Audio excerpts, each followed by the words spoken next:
ମୋ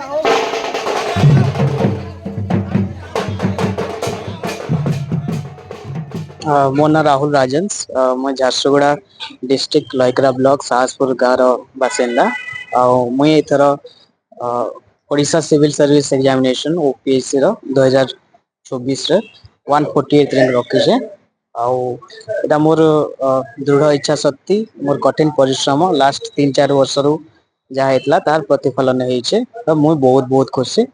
ଆଉ ମୋର ଅବଜେକ୍ଟିଭ ଥିଲା ଯେ ମାନେ ଆଜି ଯାହା ବି ହେଇଛେ ତାର ଉପରେ ବହୁତ ଲୋକର କଣ୍ଟ୍ରିବ୍ୟୁସନ ଅଛି। ମୋର ମା ବାପା ଫ୍ୟାମିଲି ମେମ୍ବର ମୋ ସୋସାଇଟିର ଲୋକ, ମୋର ଗୁରୁ ମାନଙ୍କର ଆଶୀର୍ବାଦ, ମୋର ସାଙ୍ଗସାଥି ମାନଙ୍କର ତାଙ୍କର ସବୁ ଶୁଭ କାମନା ରହିଛେ।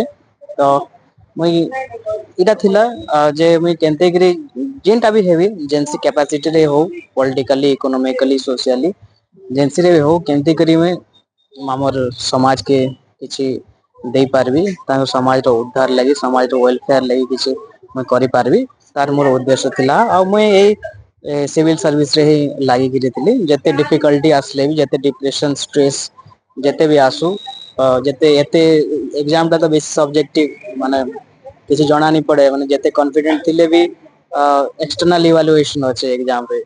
ତ ହେଲେ ବି ନିଜର ମାନେ ଲକ୍ଷ୍ୟ ଉପରେ ମୋର ଗୋଲ ଥିଲା। ଆଉ କେମତି ଡିଫିକଲ୍ଟି ମୁଇଁ କେନ୍ତି କରି ମୋର ଗୋଲ ହାସଲ କରିପାରିବି ତାର ଉପରେ ମୁଇଁ ବହୁତ ପ୍ରୟାସ କରିଥିଲି। ଆଉ ଆଜି ମୁଇଁ ସଫଳ ହେଇଛି। କହିବାକୁ ଚାହେଁ ତ ଛୁଆ ବେନୁ ଏବେ ତ କେତେ ପରିଶ୍ରମ କରିଥିଲେ ଏତେ ଦୂରକୁ ଆସିବା ଲାଗି। ଦେଖନ୍ତୁ ପରିଶ୍ରମ ତ ବହୁତ ରହିଛେ। କେତେ କେତେ ଟାଇମରେ ମାନେ ବହୁତ ମାନେ ବିନା କିଛି ଆଶା ନି ଥିଲା ଟାଇପ ର ଏନ୍ତା ସିଚୁଏସନ ଥିଲା ଯେ କେବେ ହେଇନି ପାରେ ଟାଇପ ର ଲାଗିଥିଲା। ସେଇ ଡିପ୍ରେସନ ସେଇ ଷ୍ଟ୍ରେସ ମୁଇଁ ବାହାରକେ ଆସି ପାରିଛେ। ଆଉ ତାର ମେନ୍ ରିଜନ ଥିଲା ହାର୍ଡୱାର୍କ। ସେ ହାର୍ଡୱାର୍କ କରିକିରି ହିଁ ମତେ ସେ ହାର୍ଡୱାର୍କ ଆଉ ସେ ଗୋଲ ର ଲାଗି ଯେନ୍ ପ୍ରତିବଦ୍ଧତା କମିଟମେଣ୍ଟ ଥିଲା, ସେଟା ହିଁ ମତେ ମୋ ରାସ୍ତା ଦେଖେଇଛେ। ଆଉ ଯେତେ ହାର୍ଡୱାର୍କ ଲାଗୁ, ମତେ ଏବେ ଯେନ୍ ଫିଲ୍ ହଉଛେ ଯେତେ ହାର୍ଡୱାର୍କ ଲାଗଲେ ବି ମାନେ ଏ ଯେନ୍ ଖୁସି ମିଲୁଛେ ସଫଳତା ପରେ ବହୁତ ଆଉଟେ ଆମେ ଦେଖସୁଁ କି ଯେତେ ହାର୍ଡୱାର୍କ କଲେ ବି ଜଣଙ୍କର ସପୋର୍ଟ ନିହାତି ଜରୁରୀ ଏ ବଲେ ଆପଣଙ୍କର ପାଖେ ହେନ୍ତା କାହାର ସପୋର୍ଟ ଥିଲା? ଇମିଡିଏଟ ସପୋର୍ଟ ତ ମା ବାପାଙ୍କର ଥିଲା। ମା ବାପା ମାନେ ଫାଇନାନ୍ସିଆଲି କେବେ ବି ଗୋଟେ ମୁମେଣ୍ଟ ବି ମତେ କେବେ ବି ସେମାନେ ହତାଶ ହେଇକେ ଦେଇନି। ଯେତେବେଳେ ଯେନ୍ଟା ଦରକାର ଥିଲା ଫାଇନାନ୍ସିଆଲି ମତେ ବହୁତ ସପୋର୍ଟ କରିଥିଲେ ମା ବାପା। ଆଉ ଟିଚର ମାନଙ୍କର, ମୋ ସାଙ୍ଗ ମାନଙ୍କର ଶୁଭ କାମନା ରହିଛି। ଛୁଆ ବିଲୁ ରହିଛି ମୋର, ବହୁତ ବହୁତ କୃତଜ୍ଞ। ଯେତେବେଳେ ରିଜଲ୍ଟ ଆସିଲା ଆପଣ ପାଇଛନ୍ ଓଏସ ବୋଲି, ସେତେବେଳେ ଆପଣଙ୍କର ରିଆକ୍ସନ କାଣା ଥିଲା ଆଉ ପରିବାର ରିଆକ୍ସନ କାଣା ଥିଲା?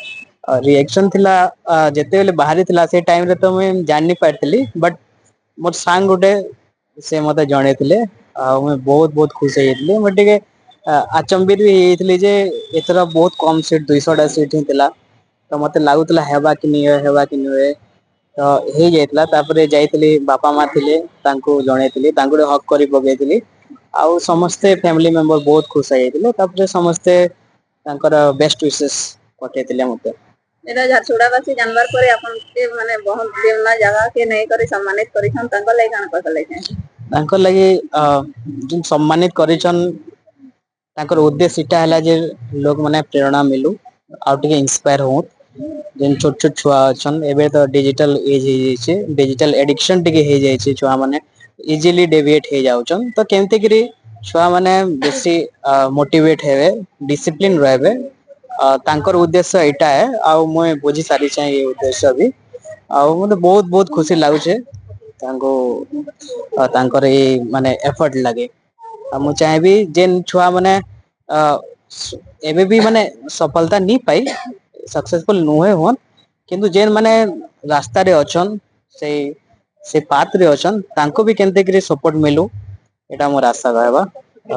ଯେତେ ସବୁ ଆମ ସଂଗଠନ ଅଛନ୍ତି ତାଙ୍କଠାରୁ। ଯେନ୍ ମାନେ ଭିଡିଓ ଦେଖୁଛନ୍ ତାକି କାଣା କହିବା ଲାଗି ଚାହିଁବେ କି ମାନେ କିଛି ଦୂର ଗଲା ପରେ ସେମାନେ ହାର ମାନିଯିସନ୍, ଆଗକେ ବଢି ନି ପାରନ୍ ବେଲେ ଆପଣ ତାକି କାଣା ମେସେଜ ଦେବା ଲାଗି ଚାହେଁବେ? ଦେଖନ୍ତୁ ଯଦି ଗୋଲ ଅଛେ ସମାଜ ସେବା, ଦେଶର ଉନ୍ନତି, ତାହେଲେ କେନସି ବି ପୋଷ୍ଟ କେନସି ବି ପ୍ଲାଟଫର୍ମ ଏନଫ୍ ହେ। ଯଦି ଆପଣଙ୍କର ଗୋଲ୍ଡ ହେଲା ଯଦି ସମାଜ ସେବା କରବାର ଲାଗି, ତ ଗୋଟେ ଜାଗାରେ ଲାଗିଥାଉ ଆପଣ ଏଇଟା ନୁହେଁ ଯେ ଏଇଟା ଆପଣ ସକ୍ସେସଫୁଲ ହେଲେ या फिर ଫେଲୁଅର ହେଲେ ଏଇଟା ଗୋଟେ କ୍ୱାଲିଫିକେସନ ଡିସକ୍ୱାଲିଫିକେସନ ର ମ୍ୟାଟର ସେ ଏକ୍ସାମ ର କେତେଟା ରିକ୍ୱାରମେଣ୍ଟ ଅଛି କେତେଟା ଡିମାଣ୍ଡ ଅଛି ସେଟା ଯଦି ପ୍ରପରଲି ଆଲାଇନ ନି ହେଲା ପ୍ରପରଲି ମିଟ ନି ହେଲା ଏଇଟା ନୁହେଁ ଯେ ଆପଣ ମାନେ ଅନସକ୍ସେସଫୁଲ ଆପଣ ଗୋଟେ ଫେଲୁଅର ତ ମୁଁ ଏଇଟା କହିବି ଯେନ୍ସି ବି ଜାଗାରେ ହଉ ଯେନ୍ସି ବି ପ୍ଲାଟଫର୍ମ ଯେନ୍ସି ବି ପାଥରେ ଆପଣ ଅଛନ ଆପଣ 100% ଦଉ ନିଜର ନିଜକେ ଟିକେ ଡାଇନାମିକ ବନାଉ ଆଡାପ୍ଟ କରୁ ନୂଆ ଟେକ୍ନୋଲୋଜି ଅଛେ ନୂଆ ନୂଆ ଯେନ୍ ଏକ୍ସାମ ର ପ୍ୟାଟର୍ନ ମାନେ ଯେନ୍ ଚେଞ୍ଜ ହଉଛେ ତାକେ ଚେଞ୍ଜ କରୁ ସେ ହିସାବରେ ଟିକେ ଆଡାପ୍ଟେଡ ରହୁ ଆଉ ନିର୍ଦ୍ଦିଷ୍ଟ ଘରେ ମୋର ଏଇଟା ଆଶା ଅଛି ସଫଳତା ପାଇବେ ଗୋଟେ ନା ଯେନ୍ ଲେଭେଲରେ ନେଇ ଚାହୁଁଥିଲେ ବି ଟିକେ କମ ଲେଭେଲରେ ବି ସଫଳତା ମିଲବା କିନ୍ତୁ ସଫଳତା ମିଲବା ଯେନ୍ସି ଆଉ ଗୋଟେ ଲାଷ୍ଟ କ୍ୱେଶ୍ଚନ ଆପଣ ଏତେ ପରିଶ୍ରମ କରିକିନା ଏତେ ଦୂରକେ ଆସିଛନ୍ ବେଲେ ଆଗକେ ଆଉ କେନ୍ ହିସାବରେ ସମାଜର ସେବା କରିବେ ବୋଲି ଆଶା ରଖିଛନ୍? ଦେଖନ୍ତୁ ଯେନ୍ସି ବି ପୋଷ୍ଟ ଯେନ୍ସି ବି ପ୍ଲାଟଫର୍ମ ମିଲୁ ମତେ ମୋର ତ ମୋର ଯୋଉ ଗଭର୍ଣ୍ଣମେଣ୍ଟ ଡ୍ୟୁଟି ରହିବା ସେ ଗଭର୍ଣ୍ଣମେଣ୍ଟ ଡ୍ୟୁଟିରେ ମୁଇଁ ମାନେ ମୋର 100% ଦେବି ତା ବାହାରେ ମୋ ସମାଜ ସେବା ଲାଗି କିଛିଟା ଫାଇନାନ୍ସିଆଲି ଯେତିକି ବି କଣ୍ଟ୍ରିବ୍ୟୁଟ କରିପାରିବି କି ଯେନ୍ସିଟା ବି ସୋସିଆଲ ଅର୍ଗାନାଇଜେସନ ଅଛନ୍ତି ତାଙ୍କ ସଙ୍ଗେ ଯେତିକି ଲିଙ୍କ ରଖିକି ମାନେ ତାଙ୍କ ପ୍ରୋଗ୍ରାମ ଆଟେଣ୍ଡ କରିକି କେତେଟା ଲୋକ ମାନଙ୍କୁ ଉତ୍ସାହିତ କରିପାରିବି ଏଇଟା ମୋର ଆଶା ରହିବା ଆଉ ମୁଁ ଚାହୁଁଛେ ଯେ ଆହୁରି ଟିକେ ବି ଯଦି ହାୟର ସ୍କେଲ ବି ଟିକେ ହଉ ହାୟର ମାନେ ଟିକେ ବେଟର ଯେତେବେଳେ ନେଟୱାର୍କିଂ ହେବା ମୋର ସେ ଟାଇମରେ ବି ମାନେ ମୋର ବହୁତ ସାରା ଅଛେ ବହୁତ ସାରା ଆଶା ଅଛେ ମାନେ ବହୁତ ସାରା ଉପାୟ ଭାବୁଛେ ଏବେ କେନ୍ତେ କରି ମାନେ ସମାଜ କେ ମୁଇଁ ଦେଇପାରିବି ବୋଲି ଠିକ ଅଛି ଧନ୍ୟବାଦ। Thank you.